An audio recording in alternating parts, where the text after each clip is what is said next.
Gloria a Dios. Dios les bendiga, hermanos, en esta mañana o en esta tarde. Bendecimos al Señor de una manera muy especial. Dios bendiga a cada hermano que ya está aquí presente. Creemos, hermano, de que cada vez que nos acercamos acá, Dios tiene grandes cosas para cada uno de nosotros. Siempre y cuando vengamos con fe, ¿verdad?, de que algo Dios va a hacer con cada uno de nosotros. Así que sean bienvenidos todos en el nombre del Señor, ya los que estaban aquí presentes, hermanos. Bueno, hermanos, quiero que abran sus Biblias, por favor, en el primer libro de Reyes, en el capítulo 17, versículo 8 en adelante. Primer libro de Reyes, capítulo 17, versículo 8 en adelante. Vamos a leer la palabra del Señor para poder, hermanos, hablar un poco de ella. Y creo, hermanos, que la palabra nunca viene vacía. Lo tienen ya, ¿verdad? Dice así la palabra. La leemos en el nombre del Señor, que dice de la siguiente manera.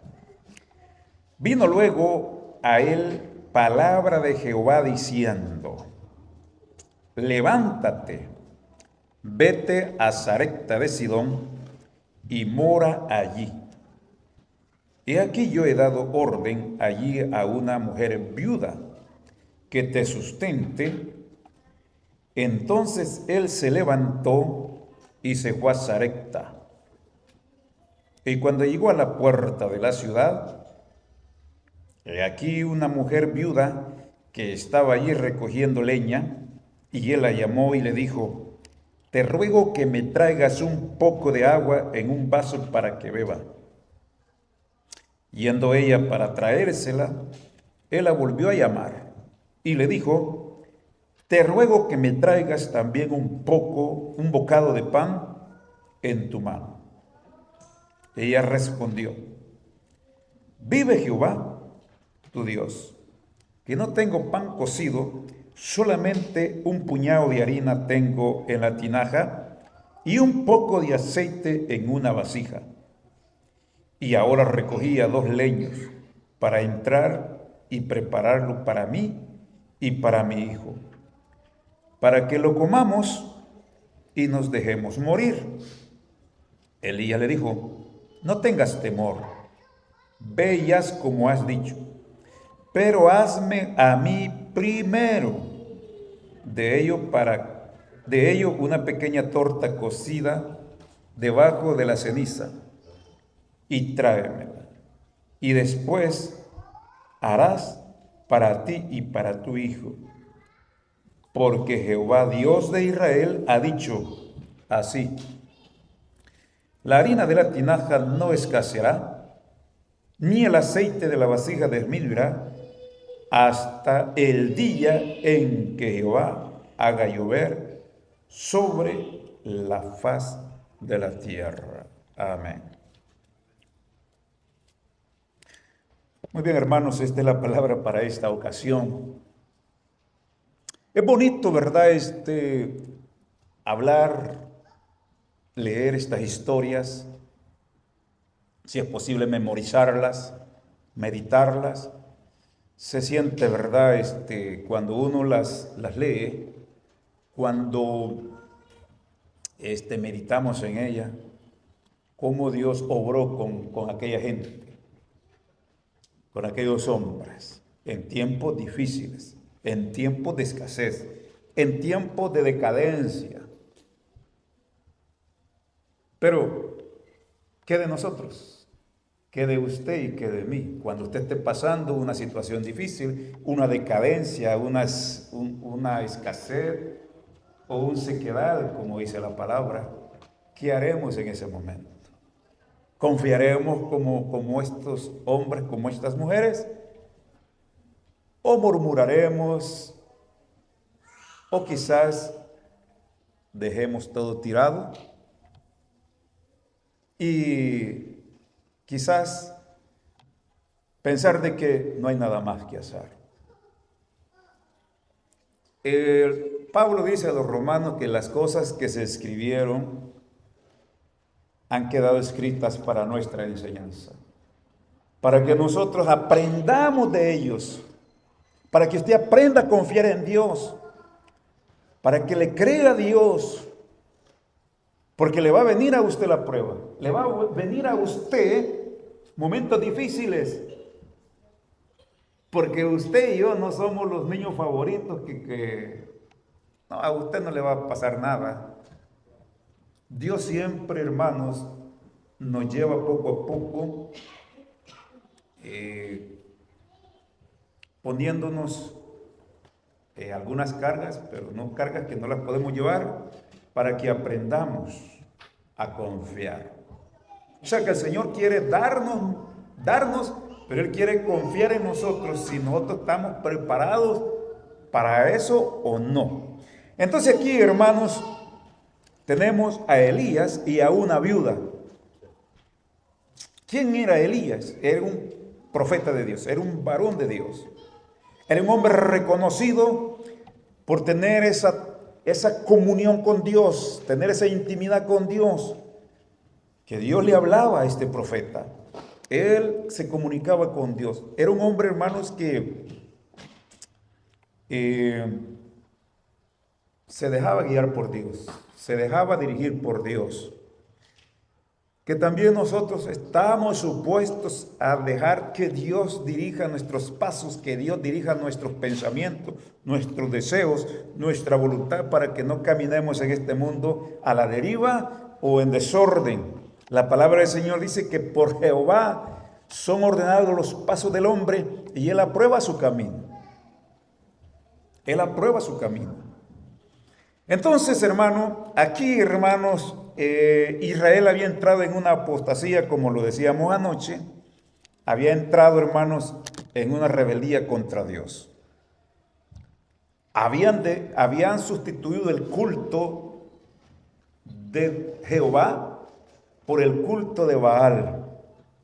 El rey Acab, hermanos, se casó con una mujer llamada Jezabel de los sidonios, hija del rey Ed, dice la palabra, de los sidonios, y ellos tenían un culto, tenían, hermanos, un dios que se llamaba Baal. Entonces ellos trajeron ese culto y lo metieron dentro de la congregación, dentro de Israel, cosa que no debería haberse hecho. ¿Quién era el que estaba asignado para que no pudiera permitir, hermanos, que eso pasara? Era el rey Acab. Pero el rey Acab, hermanos, se dejó dominar por aquella mujer que no conocía a Dios, que esa mujer era rebelde, y se dejó llevar por esa mujer.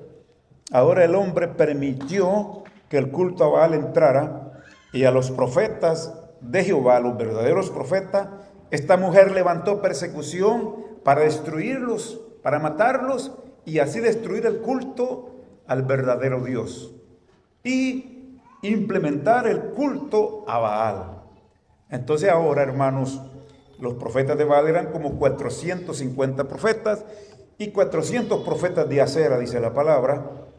Entonces ellos sí eran bienvenidos. Ellos comían a la mesa de Jezabel. Ella les alimentaba, ella les preparaba todo, o sea, eran bienvenidos, eran parte, porque ella les había permitido que celebraran ese culto allí. Entonces, la palabra del Señor escaseaba, y dice la palabra de que los profetas de Jehová tenían que esconderse. Había allí un mayordomo que se llamaba Abdías. Dice que éste los escondió de 50 en 50 en cuevas para que no los matara Jezabel. Y entonces, hermano, esto le causó a Dios, ¿verdad?, enojo. Y ahora venía un castigo para Israel. La desgracia más grande que le puede suceder a una nación es darle la espalda a Dios. La desgracia más grande que le puede suceder a una familia es darle la espalda a Dios. La desgracia más grande que le puede suceder a su vida, a usted como joven, a usted como padre, como madre, familia, es darle las espaldas a Dios. Entonces va a venir una serie de problemas, de dificultades, y después nos vamos a preguntar qué es lo que está pasando conmigo.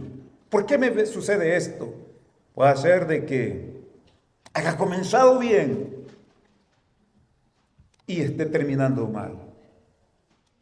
Porque cada vez que nos alejamos de Dios, cada vez, hermano, que nos separamos de Dios, van entrando otras cosas a nuestro corazón, a nuestra mente. Y la palabra del Señor dice, hermano, que nosotros tenemos que tener la mente de Cristo. Según nos dice Romanos 8, que ninguna condenación hay para los que están en Cristo, pero para los que no andan conforme a la carne, sino conforme al Espíritu, porque la ley del Espíritu de vida me ha liberado de la ley del pecado y de la muerte. En otras palabras, si le permitimos a Dios que Él obre en nosotros, vamos a andar en el Espíritu, a vivir en el Espíritu, a caminar con el Espíritu, y es allí donde Dios puede morar. Pero si usted le permite a la carne hacer de las suyas, darle rienda suelta a sus pensamientos, darle rienda suelta a sus deseos, a las pasiones, a las concupiscencias, a la iniquidad, hermano, la carne va a tomar control. Y usted, o cualquiera uno de nosotros, cuando venga a este lugar, se va a sentir el más miserable. No se va a sentir libertado, no se va a sentir bien, porque su mente y su corazón, hay una revolución ahí de pensamientos de todo tipo. Pero cuando andamos en el Espíritu y vamos a este lugar, vamos al altar, a la adoración, al culto que se adora al verdadero Dios, entonces eso nos vamos a sentir, hermanos, tan felices, gozosos, como le decía David decía, yo me alegré con los que me decían a la casa de Jehová iremos. En otro salmo decía, ¿verdad? Cuán amables son tus moradas, oh Jehová de los ejércitos, anhela mi alma y aún ardientemente desea los atrios de Jehová. Los atrios, la grada, el patio, allí donde comenzaba, hermano, el templo, ahí ya se respiraba un ambiente, hermanos, espiritual. Okay, pero el pueblo, hermano, le había dado la espalda a Dios, porque le habían permitido ese culto a Baal. Ahora Dios le dice al profeta Elías, y ahí es donde vamos, quisiera que nos agarráramos ahí. Dice en el capítulo 17, en el versículo 1, entonces Elías Tisbita, que era de los moradores de Galaad, dijo a Acab, vive Jehová Dios de Israel en cuya presencia estoy, que no habrá lluvia ni rocío en estos años, sino por mi palabra. No habrá lluvia ni rocío en estos años, sino por mi palabra. Eso fue lo que le mandó a decir Dios a Elías que le dijera a Acab por toda la situación que estaba pasando allí. Se lo dijo al rey Acab porque estaba mal delante de Dios. Y en esta tarde se lo puede estar diciendo a usted. ¿Cómo está su casa? ¿Cómo está su hogar? ¿Cómo está su matrimonio? ¿Quién está gobernando en su casa? ¿Quién gobierna en su casa? Porque a veces, hermanos, permitimos que gobiernen, hermanos, otras influencias que no podemos estar tranquilos, no podemos tener esa libertad, no podemos hablar bien, no podemos hablar de la grandeza de Dios, no podemos hablar de las maravillas de Dios, sino que hablamos solo de las desgracias. ¿Qué vida es esa, hermanos, cuando Cuando no podemos alabar a Dios con la libertad, que después de un culto, después de una oración, llegar a la casa dándole gracias a Dios porque me lo vimos con los hermanos, tuvimos una oración buena, tuvimos un culto maravilloso.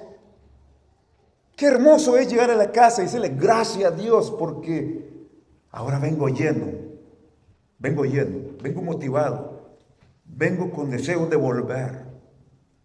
Pero cuando llegamos a nuestra casa, y de que llegamos a nuestra casa, no comentamos de las maravillas de Dios, sino comentamos de lo negativo, de las cosas malas, de aquello, porque nuestra mente no está con esa libertad que debe tener.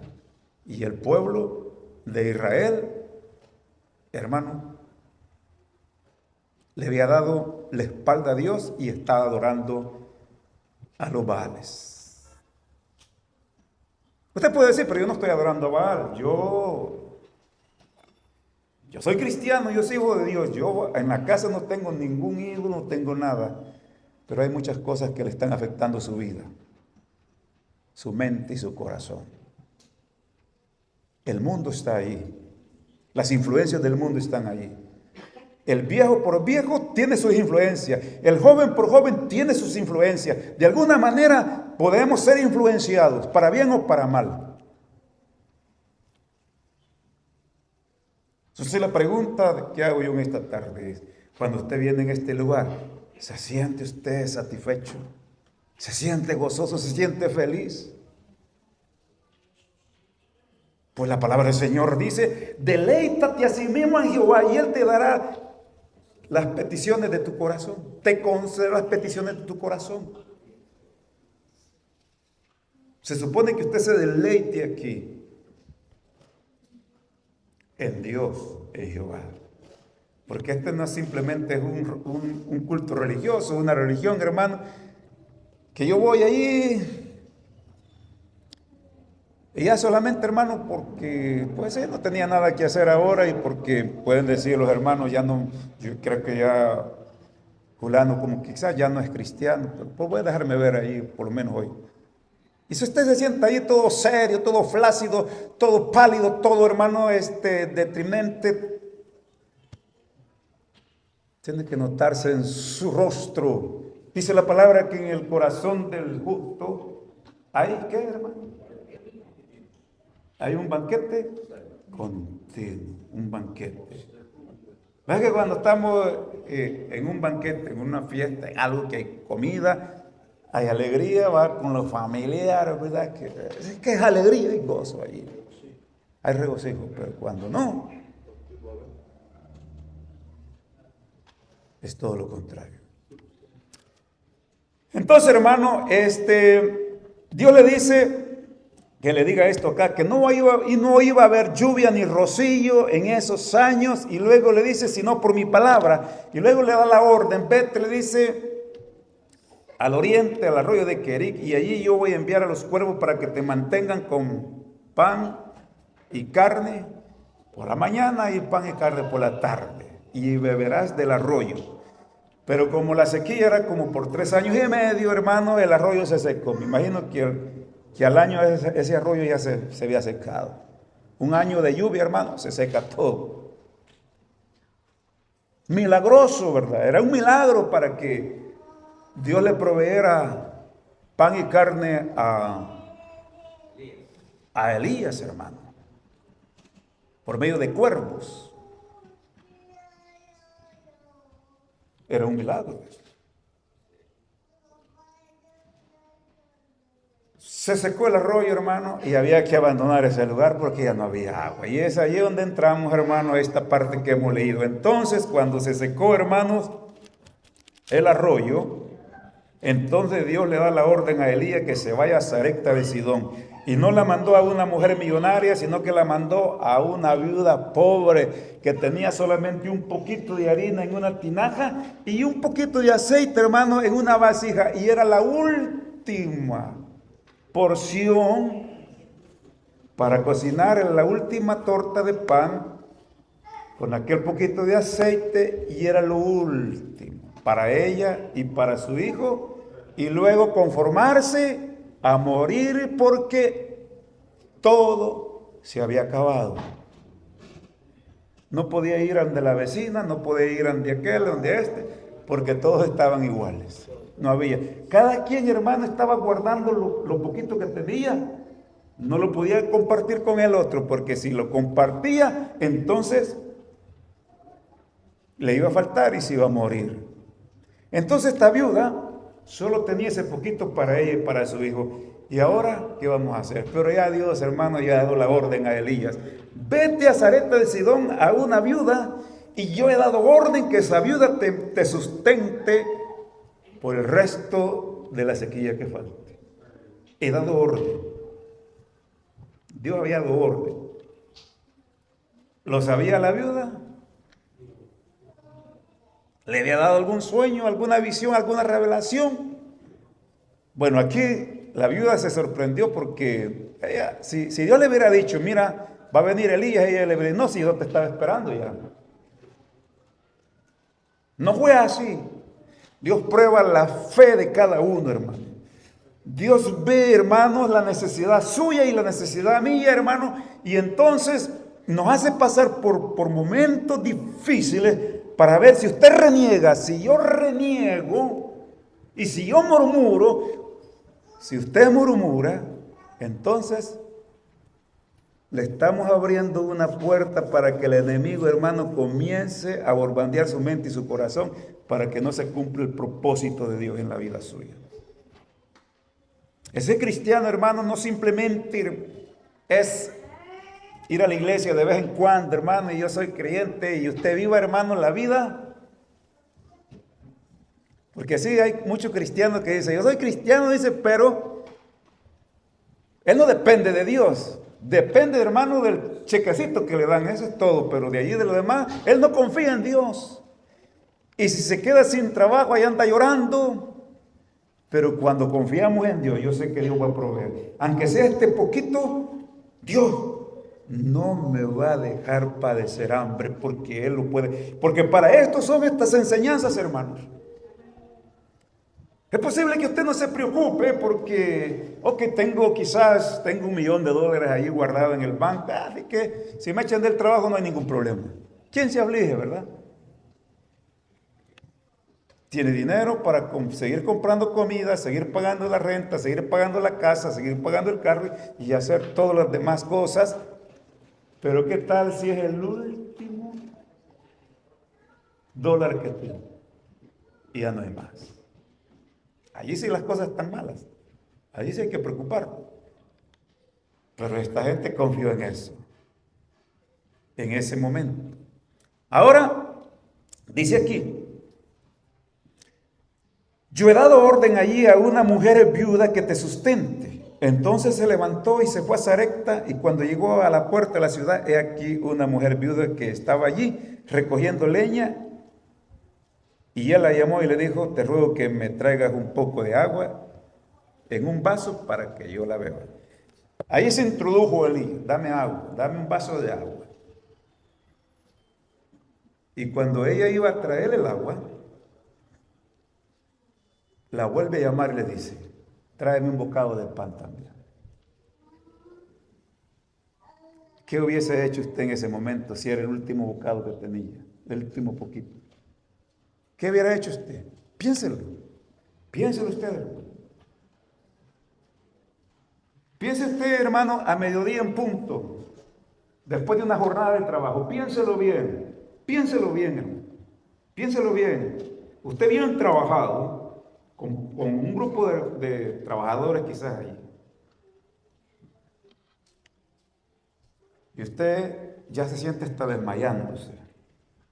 Y en ese momento le dice a alguien allí, fíjate que tengo hambre, ¿por qué no le regalaría usted su lonche? Y quedarse usted sin nada. Piénselo usted. No creo que lo hagamos. Piénselo usted. ¿Lo compartiría? No, aquí está, aunque yo me quede sin nada, aquí está.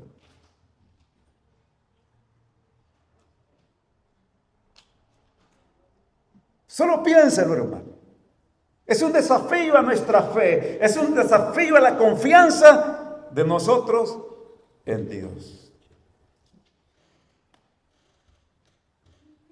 Es fácil decir soy cristiano, es fácil decir no, yo me congrego, es fácil que usted use ese traje que anda como cristiano, ese atavío que usa como cristiana, eso es fácil ponérselo, hermano. Pero ponerse la fe para moverse en esos momentos difíciles es otra cosa. Esa es otra cosa. Dame un bocado de pan. ¿Y cómo te voy a dar si es el último poquito de harina que tengo, el último poquito de aceite para mí y para mi hijo? Mira la lección de esto que está pasando. Es posible que Dios le pida algo a usted y es posible que usted diga, pero si yo no tengo casi nada, no tengo nada y todavía quiere que yo dé de esto. Es un desafío, hermano, a la fe suya, es un desafío a la confianza suya en Dios. Pero muchas veces nosotros decimos, no, si lo suelto esto, entonces me quedo sin nada. Entonces, ¿en quién confiamos entonces? ¿En quién confiamos? ¿En el patrón en que confiamos entonces? Pero me dirá alguno, pero si es que ahí dependo. Pero yo le voy a decir algo, hermano. ¿A cuántos de ustedes han faltado el trabajo por alguna enfermedad? ¿Cuántos de ustedes han faltado?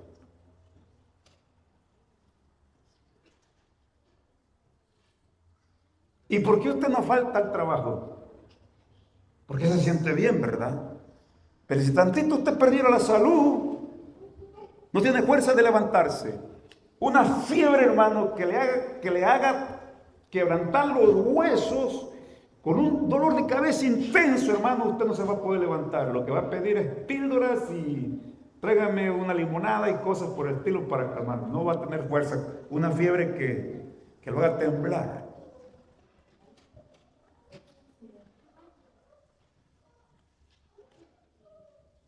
En ese momento se olvida de que eran $100 que iba a ganar ese día, que eran $200 que iba a ganar ese día, que eran $300 que se le va a desajustar el cheque. Usted lo que quiere es un alivio. ¿Muy bien? Dios es soberano. Y entonces en este caso, solo este poquito para mí y para mi hijo. Pero Elías, ¿qué le dice, hermano? ¿Qué le dice Elías? Elías le dijo, no tengas temor, ve y haz como has dicho, pero hazme a mí primero.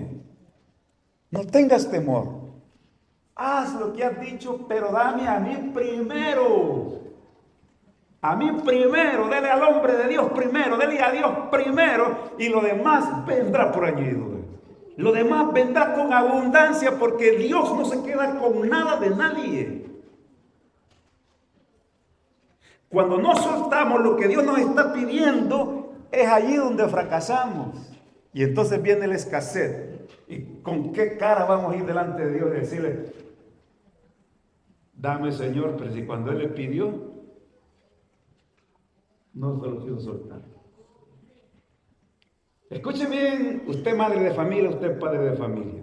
Que usted tenga un niño chiquito que tiene que alimentarlo, ese niño llorando. No sé cuántos años tenía el niño de esta viuda. Ella le quería dar el último poquito para ver qué pasaba después. Y viene Elías, no, a mí primero. La porción que le iba a tocar al hijo, al niño que estaba ahí, hermano, con hambre, Elías se lo estaba pidiendo para él. Dámelo a mí. Esta viuda le podía haber dicho a Elías, mira, mejor váyase para otro lado, Señor, porque usted me viene a quitar el último bocado que yo tengo para mi hijo. Usted es un ingrato, usted no tiene compasión. En lugar de traerme algo a mí, usted me está pidiendo lo que yo tengo para mi hijo. Eso le hubiera dicho usted, eso se lo hubiera dicho yo. Pero esta mujer tuvo discernimiento porque le dice, vive Jehová tu Dios, que solo esto tengo. Entonces ella obedientemente hace la torta de pan, la cocina y se la trae al profeta. Elías come y yo no sé, hermano, automáticamente aquella torta se multiplicó. Recuerdo que un hermano me daba un testimonio a mí que la mamá de él era rebelde, era contraria del evangelio. Me decía él. Pero él quería celebrarle un culto a Dios. Pero ellos no lo dejaban porque eran contrarios del evangelio. Entonces él me dice que de tanta súplica un día le permitió a su mamá que hiciera un culto y trajo a los hermanos. Y él bien contento, feliz, porque los hermanos iban a hacer un culto en su casa. Y en ese tiempo los hermanos eran calificados como los que se comían la comida, que le llevaban todo, se comían las gallinas, se comían todo y no dejaban de qué comer. Así calificaban a los hermanos en ese tiempo, como los comilones, que cuando llegaban a una casa comían todo. Esa era la ideología de aquella señora, de la mamá de este hermano. Entonces dice que ¿qué le vas a dar a los hermanos? Le dice ella. Pues no sé, le dice alguna cosa. Pues salió del corazón de la viejita y le dice, pues vamos a hacer unas tortitas de pan ahí para recibir a los hermanos, porque les deja a los hermanos. Entonces hornaron, dice, e hicieron unas tortas de pan para recibir a los hermanos. Llegaron los hermanos, hicieron el culto. Y vieron ellos, sacaron las tortas de pan de la bandejita esa y repartieron todo el pan que estaba ahí cocido, se lo dieron a los hermanos, comieron y ellos se fueron, tranquilos. Ahora la señora dice que va a ver las bandejas, a recogerlas para lavarlas. Y la sorpresa que se llevó el hermano es que todas las bandejas estaban intactas, todas estaban llenas de pan. No le habían sacado ni un pedazo. Todos los hermanos, pues las bandejitas quedaron vacías, pero cuando ella volvió para lavarlas, estaban todas llenas. Y esa mujer dice que pegó un grito y cayó casi desmayada, y ahí se convenció que ese sí era el verdadero Dios. Y así fue como esta mujer llegó al evangelio. Se da cuenta, hermano, que Dios no se queda con nada de nadie. Nosotros somos los que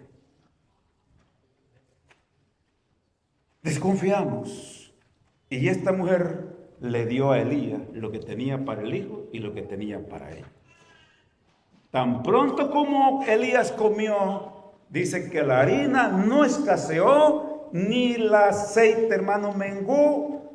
Todos esos años estuvieron comiendo, hermano, de ese poquito de harina, de ese poquito de aceite. ¿Quién lo hizo? Lo hizo Dios. Es el Dios que nosotros tenemos. ¿Está preparado para algo así usted? Si Dios le dice, dame algo. Y no fue Dios que vino, hermano, en persona, ¿verdad?, a pedirle. No, fue el profeta, fue el hombre de Dios.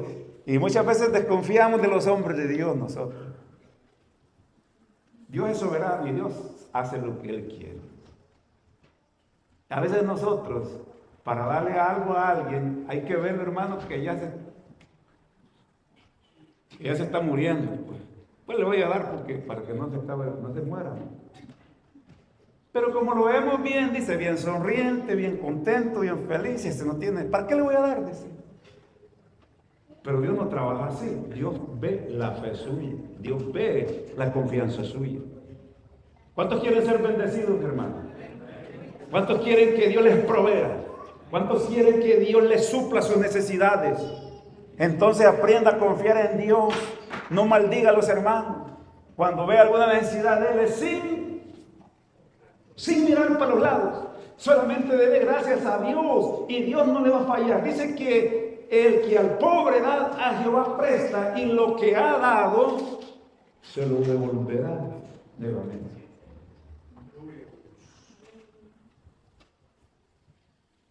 Pero si usted, hermano, en su corazón dice, no, yo esto no lo suelto, me ha costado, no está bien. Si es suyo, pues, ¿y quién se lo va a quitar? Si usted no lo quiere soltar, no, déjelo. Pero cuando Dios quiere, hermano, multiplicarlo, entonces va a ir a pedir. Vamos a ver la fe suya. Vamos a ver el corazón suyo. Vamos a ver cómo de verdad si es que confía en Dios o no confía en Dios. Porque lo que tenemos no lo queremos soltar. Yo soy uno, hermano. Yo soy uno. Me cuesta soltar. Imagina que trabajar todo el día, hermanos, allá. Desde las 6 de la mañana. No sé si ustedes saben el trabajo que yo hago. A veces tengo que andar colgado de un árbol o a veces sacando de los montes, los zarzales, en las quebradas, en los montes, con espinas y todo, hermano, a mediodía en punto. Me cuesta, ¿verdad?